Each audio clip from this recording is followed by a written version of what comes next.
Welcome to the London Horror Movie Club. I'm horror writer Lauren Jane Barnett. And I'm Chris Sapikowski, Lauren's older brother, and I've been watching horror movies since I was 8. Join us as we talk about the wild, weird, and wonderful horror films set in England's eerie capital.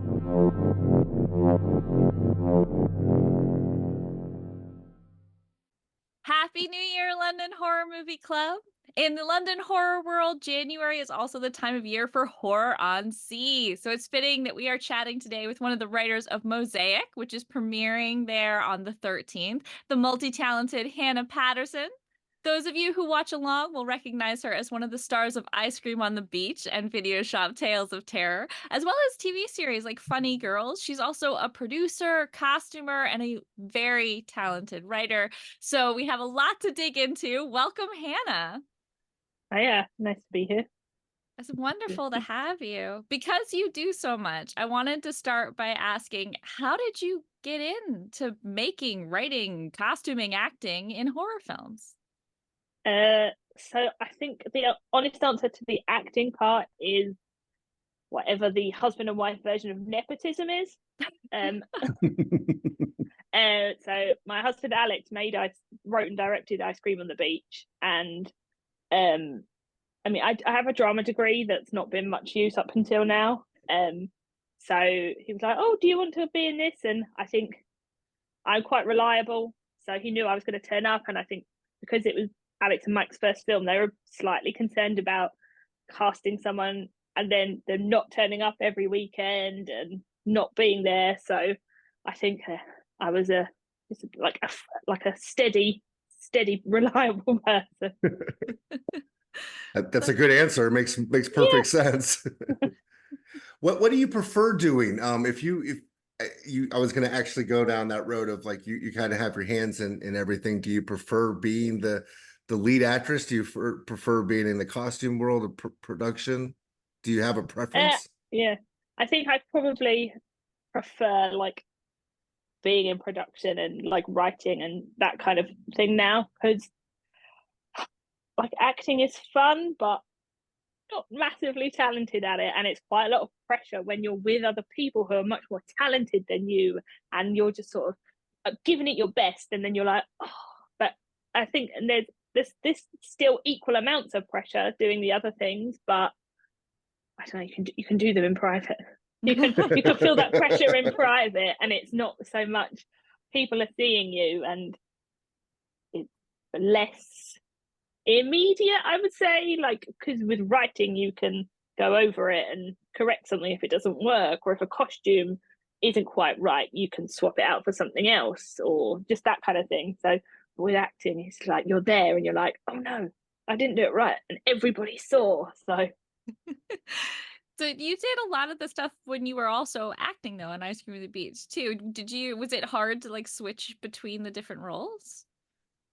I think Ice Cream on the Beach was so much of a co-production with everybody, like on all hands on deck kind of thing, that I've not really thought about it before. It was just like I'd just be like, I'd finish a scene and then it'd be like, oh, can you go and find this costume for that person? And I didn't really think about it like that, but on balance, it's probably not something I would do again.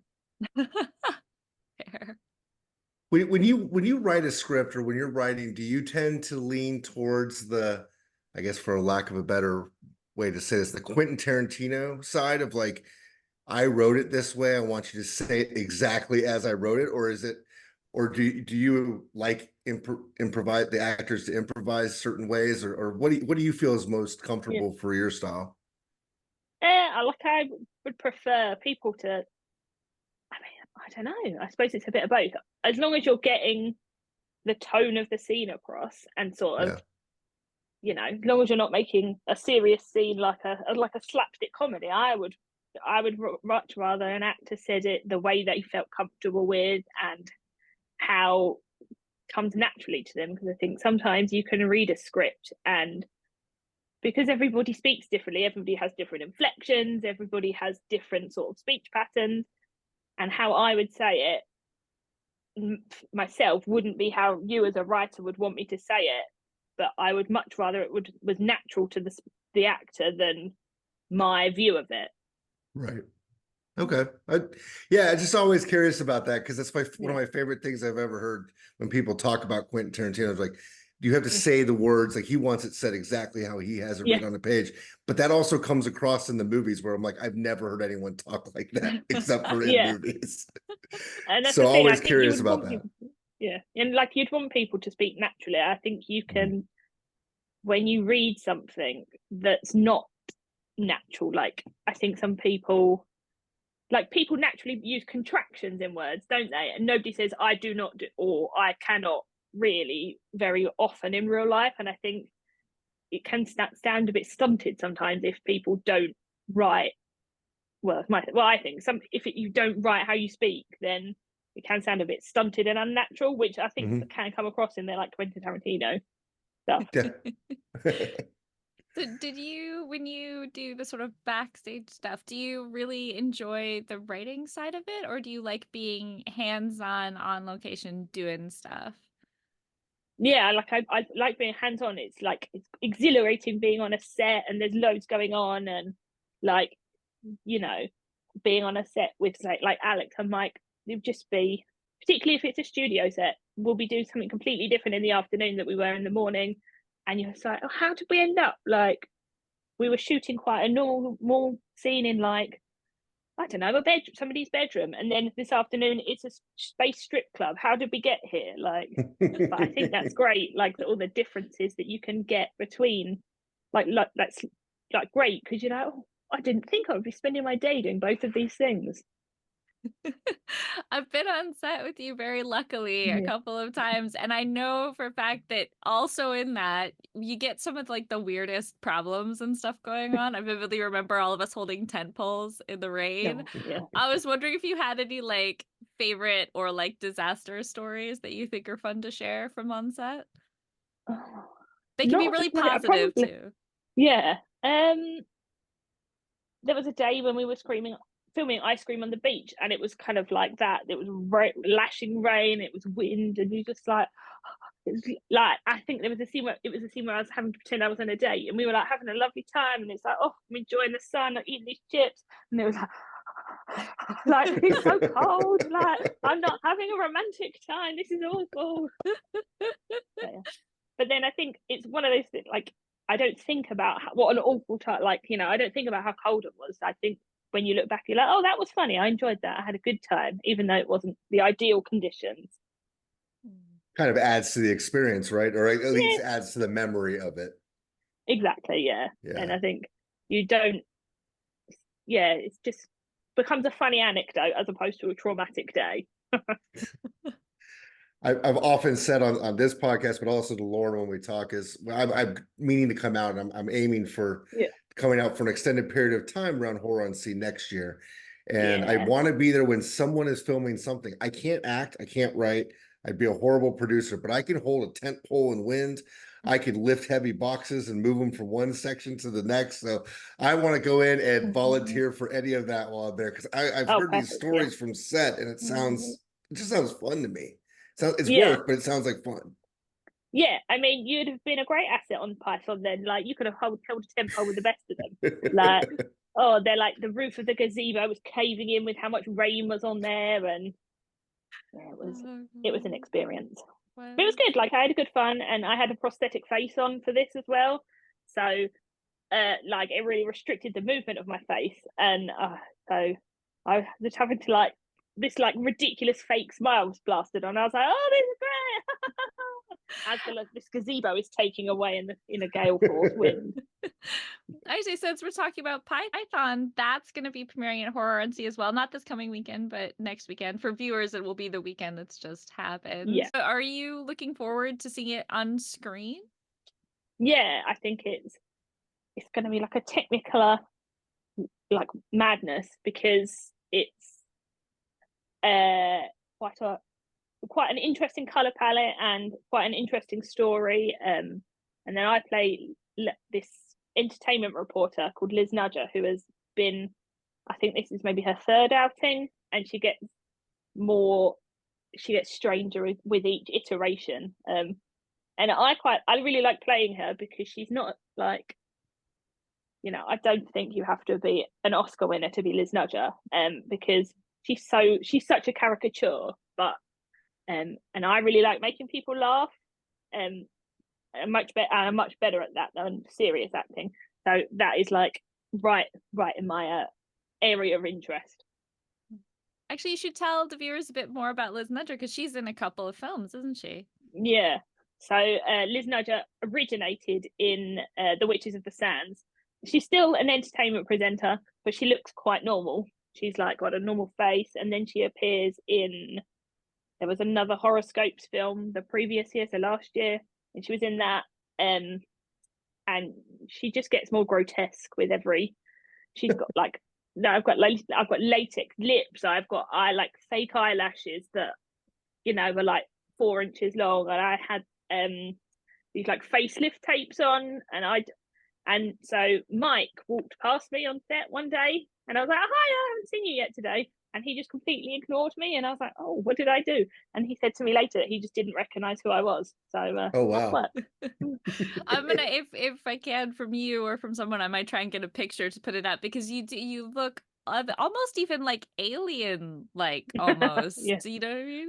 Oh, sorry. Go ahead, Chris. No, I'm curious. Is there going to be a feature length film of Liz Nudger, like that shows what she's gone through, that like for this, the I hope transformation? so.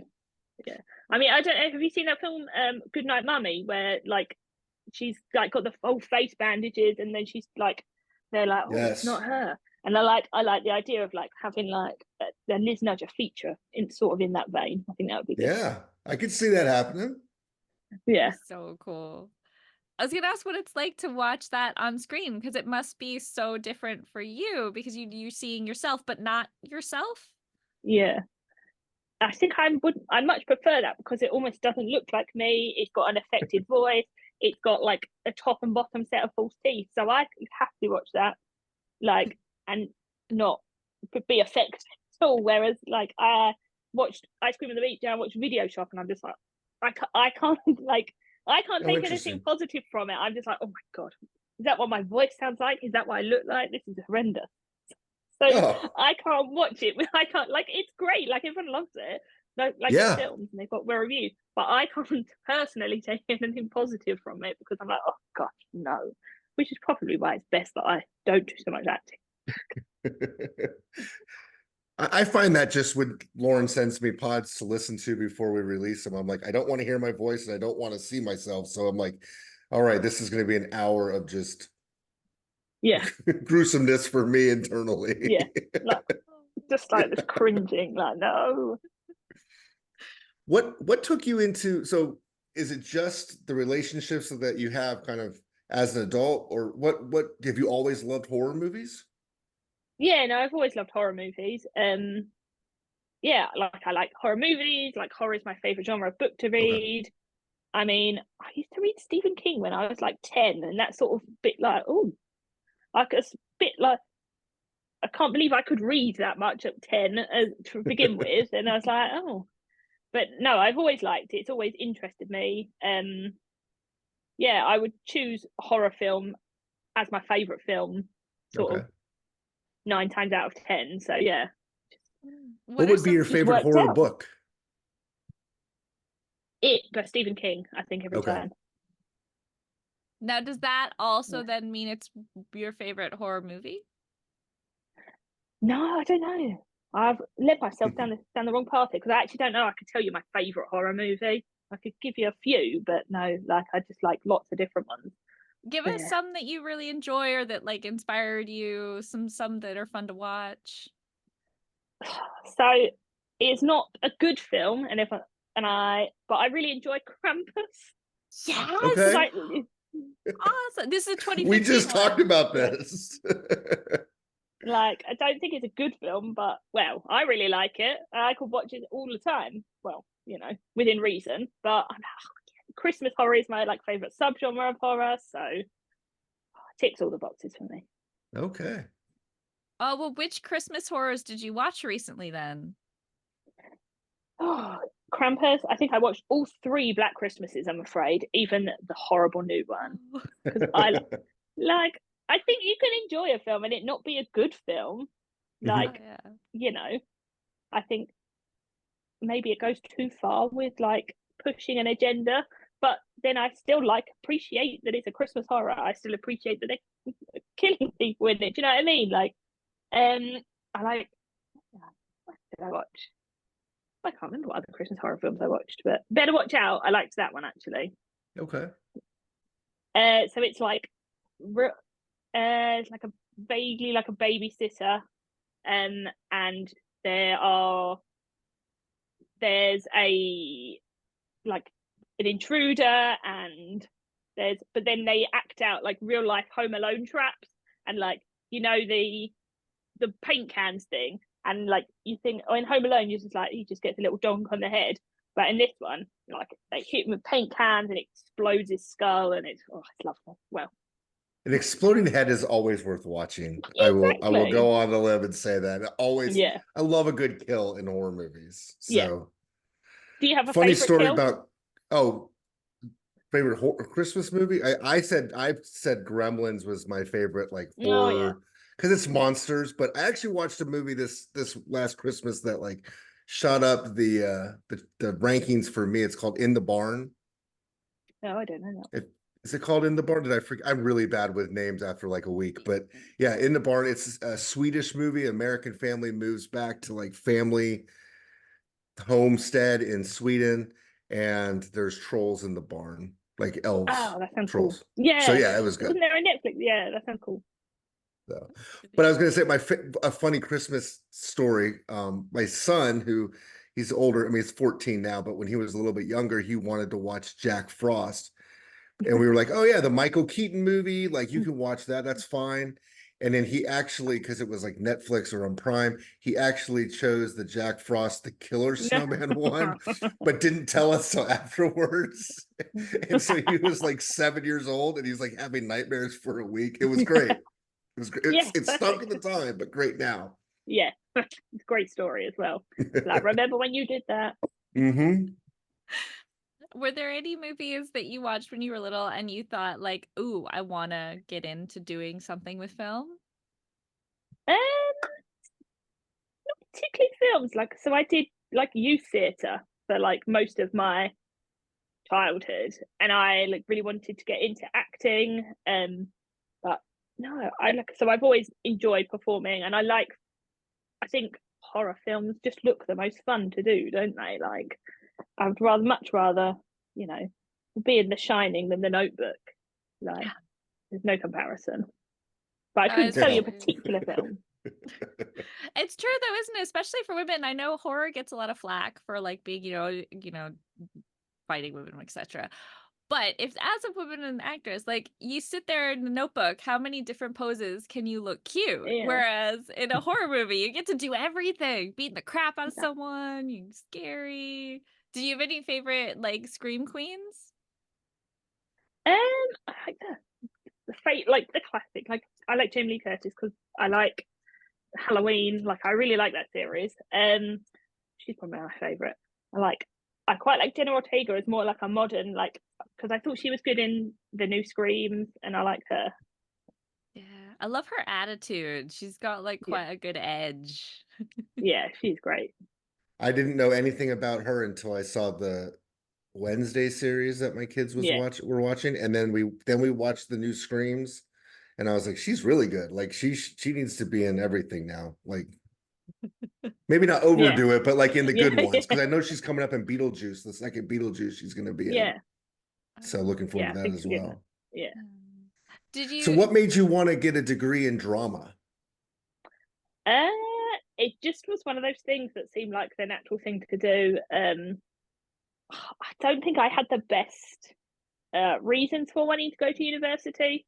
So I worked at a summer camp in America for 3 years, and basically I went to uni to be able to have the summer off so I could go back to camp. Is the honest answer. That's as good as Uh, reason as any, as I've heard. I mean, for yeah, 90% of the human race, like university really is just another 4 years of or whatever, 3 or 4 years of yeah, schooling. It's like unless you wanted to be like, I want to be a surgeon. Like yeah, other than that, exactly. it's where did you go to summer camp at? in the In States. Maryland. Yeah, in Maryland. No way, Very Chris's cool. wife is That's my wife's from Maryland. Yeah.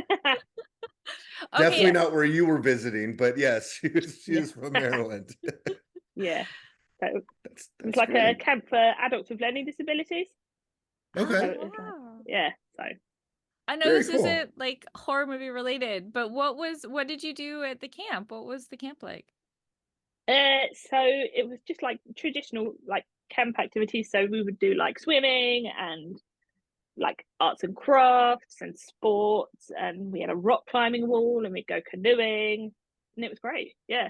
So it was adult children and adults with learning disabilities. So Okay. Oh. it was great. Were there any Friday the 13th vibes when you Yes. came to America to do a I summer mean, camp?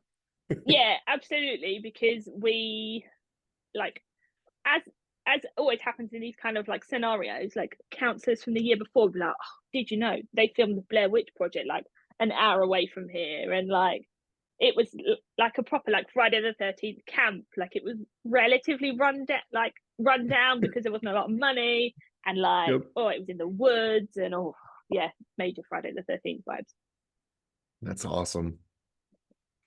That is, I don't think you and I ever went to one of the camps like that. I was always at a sports camp, but I always was jealous of the people that got to go out into the woods for the week or Yeah, two and just tell ghost stories and have that kind of fun. So that's yeah, awesome. it was great.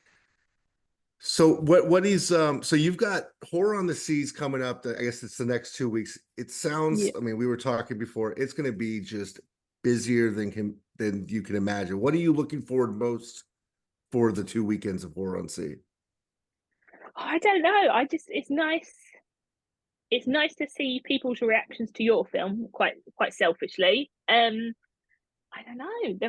I'm looking forward to seeing all the other segments of horoscopes because they're all so different. Like I don't know. That's what I really like because you think how many different interpretations there are to a theme, and like it's just wild how different people go with them. I really like that. So I'm looking forward to that a lot actually. And I think Pocketbook of Superstitions will be good fun. And yeah, I can't think of anything else off the top of my head. I am looking forward to both weekends. So How are you feeling about Mosaic having its premiere? yeah, exciting. Because it's been we started it 3 years ago, like in the middle of the beginning of the pandemic, I suppose. And like from a production point of view, it worked well for that setting because you can film because it's an anthology. You can film each segment independently of the other. Yeah, I think it'd be good. Very it's sort of like just a police procedural, like a detective, but then there's lots of weird bits, and like some of them are straightforward, like slashers, and then there's some weird ones that are less straightforward, I suppose. I'm really looking forward to seeing that one as Yeah, well. I've heard a lot about all of them, but that one I'm like I've got to get the chance to see that. So that's great. one of the segments I wrote was a Christmas horror because it's my favorite, so I had Okay. to. When I see it, I'll remember that. Yeah. I'll definitely look for that. Do you want to tease a little bit more about that for our listeners? So it's a Christmas horror segment, and it's set in like a shopping mall overnight, with a lone security guard and a horrible Santa. Nice. Nice. Now, you being that you are in all facets of the movie making, business, how many different stories are you working on kind of in your head now, whether it's production, acting, writing, produce, like do you have like five or six that you're working on at any given time or try to stay with one at a Not time? Yeah, not as many as that. Just a few. But then I often will get these fleeting ideas in the middle of the night, and I'm like, "Oh, this would be great," and then I forget about it for months, and I'm like, "Oh, yeah, I was going to do that, wasn't I?" So I need to start writing down things when I think of them, just even if it's just like a log line, be like, "Oh, this," but then yeah, but just writing at the moment. No production thoughts at the moment. That's probably good. Yeah. Is there anything in particular that you're working on that you want to talk about? No, not at the moment. It's all too sort of vague at the moment. But I would like to write more because I do enjoy doing it a lot more than I thought I did. So I think I'd like to spend the year writing some more. Hmm. Awesome. You want to stick with scripts and movies, or do you want to maybe venture into books as well? But I don't think I would be good enough. I don't think I have the range for a book, but Okay. like I always wanted to be an author when I was a kid, but then I think I would. I don't think I could pull it off. Okay. I'm with you. There's no way I could write. I mean, No, I can't spell. I can't. Yeah, I can't put sentences yeah, together. So I leave that to Lauren. She's the one in our yeah. family that can write. Yeah. So, what do you like most about writing then as script? It's it's like a chance to like get a story out, and I don't know. I like the sort of seeing it come to life. I love enjoy writing what I would like to see, which is probably like I suppose you would write what you want to see, but I don't know. Like nice to come up with a story and flesh it out. So like I'm not very familiar with writing scripts, so I would probably try and write it as a short story first and then flesh it out as a script just because I'm not very familiar with the script writing process. So that's the way that seems easier for me, but then yeah, it's always fun to do that. That's quite encouraging for me because I want to Yeah. write a script, but I have no idea how. But I can write a short story, so maybe I start Yeah. with that. Yeah. That's cool. What I like to ask people this question because you guys, I'm not from over there, so there could be something that everyone knows about that I don't. But do you have a location that if you could, like a dream location that you would want to set your story in or film in? Oh no. I mean, I'd like to. I had an idea for like filming in a radio station. But I mean, you have to know someone with a fully working radio station, Yeah. and that is hard to come by. Then you'd imagine, like a bedroom is kind of a dime a dozen, but nobody's got a radio station. Yeah. Less and less nowadays as well, I Yeah. imagine. Exactly. That was quite cool. Do you have somewhere that you've filmed before or that you know would be just like the worst possible film location?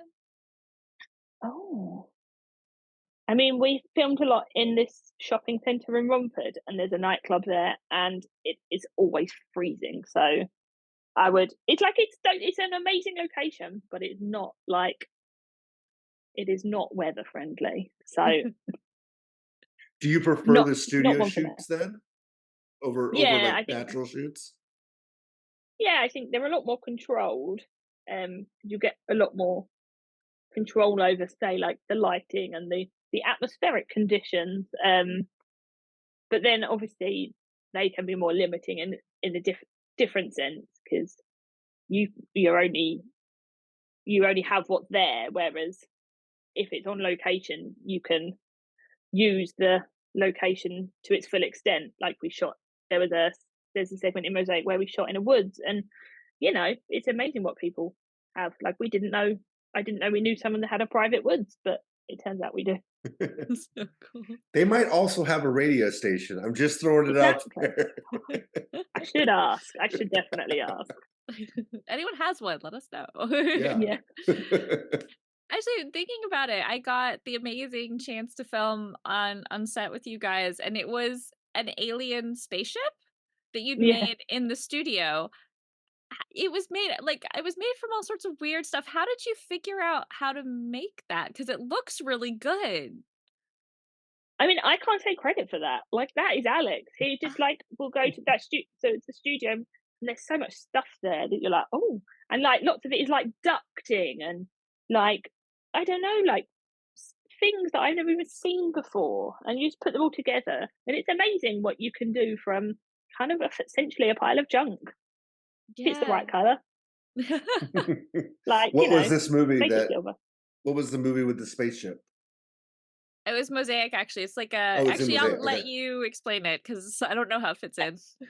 Uh, so there is an in universe series of films called Striptease Massacre, Okay. and as with any good horror franchise, as they get on and you run out of settings, you either go to space or underwater. And this one is the space one. So it's a strip club on a spaceship. Perfect. Yep. I remember when Yeah, Jason went to space. Yeah. So like all exactly. of them. Exactly. Are there any other movies that you're like really looking forward to seeing that are coming up that haven't been out yet? I mean, I'm always looking forward to like seeing new horror films. Um, no, that's a bit of a letdown. So I can't think of any. It's like I still would like to see as many more films this year because I didn't see many last year. So more films rather than a specific film, I think. There's a lot of good horror movies. It sound, Yeah, or at least the previews look like there's a lot of good ones. It almost feels like it's between the indie scene and even like the more Hollywood scene. It seems like it's making a push to be more popular. yeah, They're learning they can definitely, make money off. There's money there, so now the studios are putting money into them, and it definitely seems that way. Um, exactly. I have a question. This is a weird question, but the Steamboat Willie version of Mickey Mouse trademark has dropped off. So now it can be used in public domain. There's a horror movie coming out with the old style Mickey Mouse. Last Okay. year there was Winnie the Pooh, Blood and Honey, and they're making a second one for that. Do you like that idea of using something like a Winnie the Pooh in the Mickey Mouse? Or do you think that it's just your opinion? Is it better to create your own villains, your own monsters, stuff like that?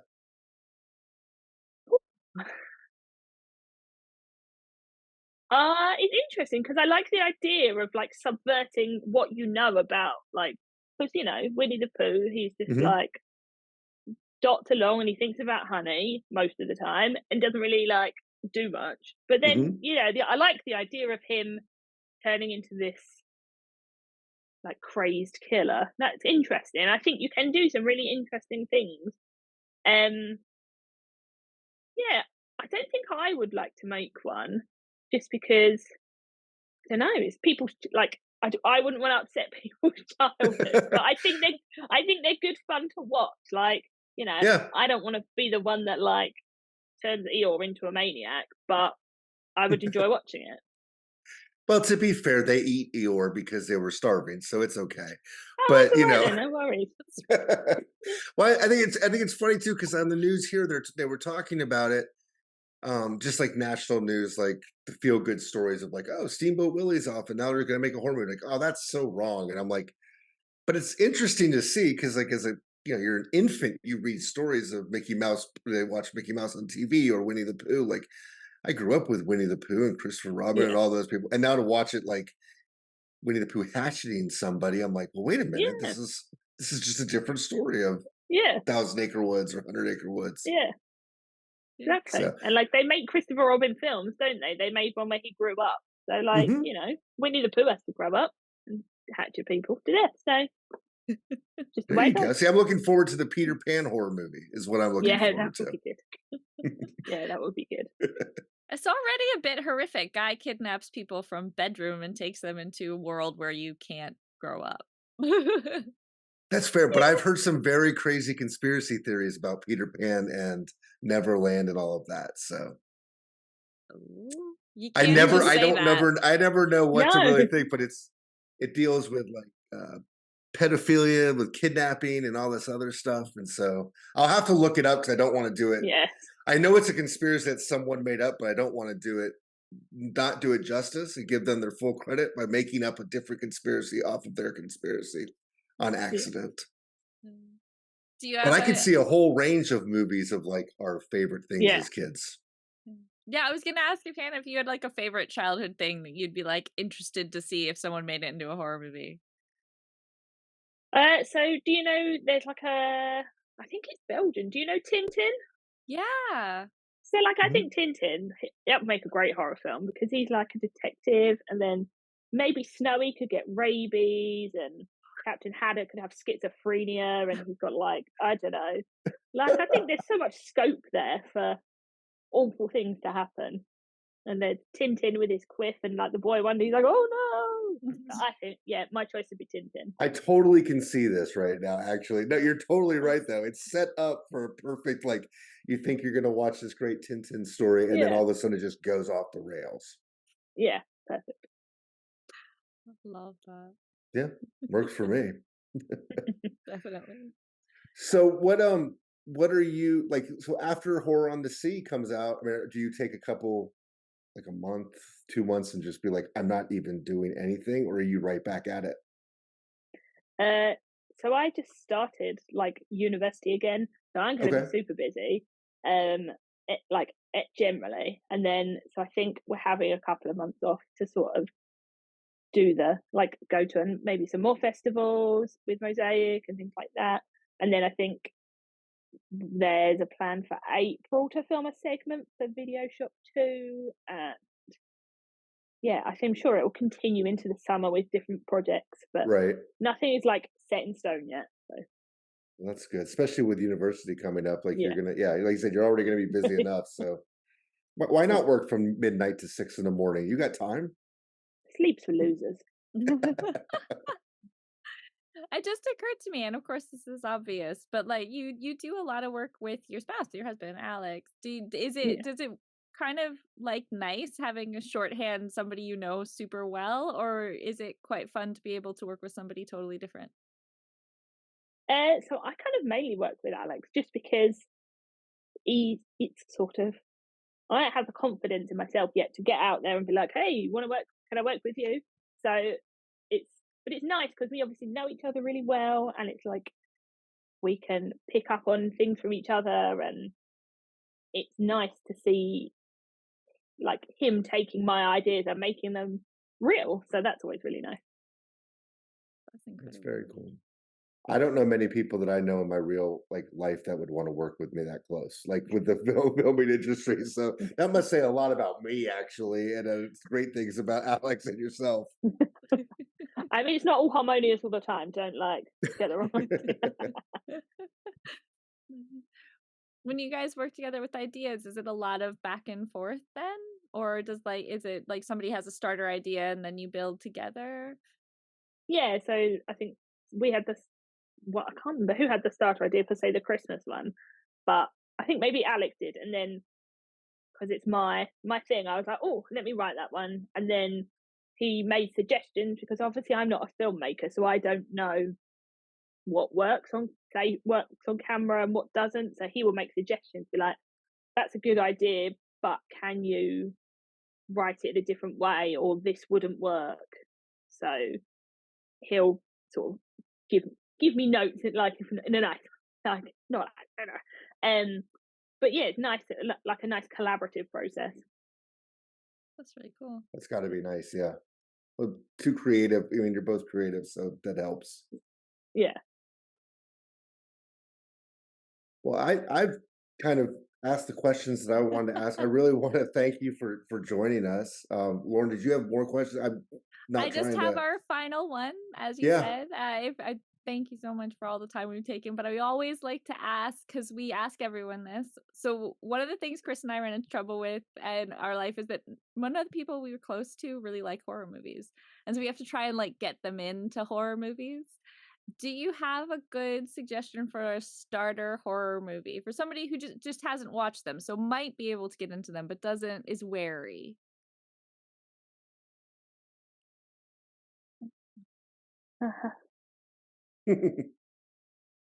Consulting the library. So it's a bit. It's again, like I was saying earlier, it's not a good film, but I really like it. It's called Dead Silence, and it's Oh, about haunted ventriloquist puppets.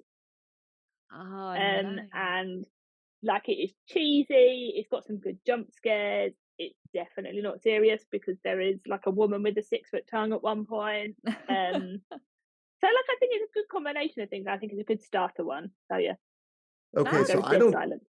I don't think I've seen this one, and I pulled up IMDb and just typed in Dead Silent. I see a lot of them. Which one? Obviously, that's a very popular name for. It's got dead in it, and it's quiet, scary. So, do we have? Is it? We're talking like 2016. Yeah, that sounds right. Okay. Dude Walker is one of the stars in it, which is a great name for. That's a cool name. It's got one of the guys. This one. So it's 2007. My mistake. Sorry. So it's directed by James Wan and Lee Wannell, written by Lee Wannell. So it's like got a bit of pedigree, but it is also about haunted ventriloquist dolls. So make of that what you will. Perfect. No, I'm going to watch this week. So That's I actually have a free weekend coming up. You guys are all going to be working and like visiting and like talking with everybody, and I'm going to be doing nothing all weekend. And we have a bank weekend here, so I got 3 days of that. I'm just going to watch movies all weekend long. Perfect. So yeah, Dead Silent. That will be on the list. That sounds like an awesome one, really. Yeah. Brilliant. Well, thank you so much, Hannah, for being on. Yes, thank you so much. Loved having you. Of course, we want to give you a little chance if you have any other projects you wanted to mention or anything else, of course. No, you just the Mosaic premiere on the 13th, and the horoscopes for our segment Python the following weekend. So at the Horror and Sea. Excellent. I'm really looking best of luck to to you guys on that. Thank you. Really wish I was out there partaking and being able to view it, but hopefully we'll meet you guys next year. Definitely, yes.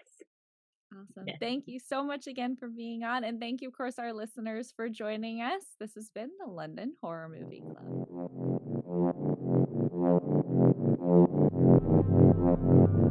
If you want to share your thoughts about this episode, please head to our Facebook or YouTube pages. We're grateful to Kukurbit, who made our music. Thank you for listening, and please join us next time for the London Horror Movie Club.